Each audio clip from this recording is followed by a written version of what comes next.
tere, mu armsad kursuslased! Täna oleme kogunenud siia selleks, et õppida teadmisi organisatsiooniõpetuse moodulil. Ja nüüd on mul au sisse juhatada meie staažikas instruktor Maire Kruus, kes nüüd võtab esimese tunni ja räägib teile sellest kõigest pikemalt. Tere tulemast! Tore on teid siin kursusel näha meie esimesel moodulil, kus te siis saate teada, mida see naiskodukaitse endast üldse kujutab. Ja hakkame siis pihta sellest võib-olla kõige väiksemast asjast, et kes te olete selles suures organisatsioonis, kes olete teie näiteks? Kes olete? Äkki esialgu vaataja? Ei ole see lihtsalt üks naiskodukaitsja. Ja meid on siin kohe välis mitu tükki, üks naiskodukaitsja. Nii, muidu siis üks naiskodukaitsja kuulub enda ümber mitu teist naiskodukaitsjat. Mis sellest siis saab?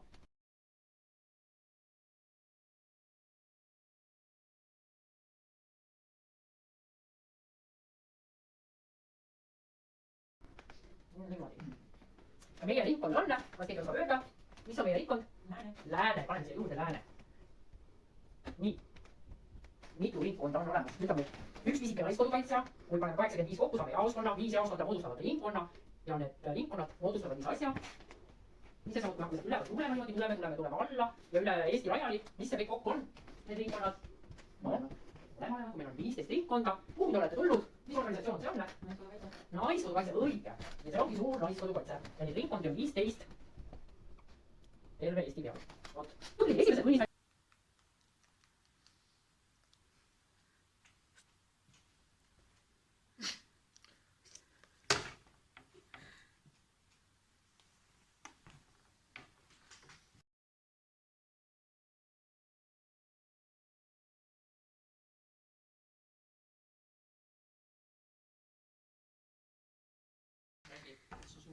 Väljaõppe algab millal?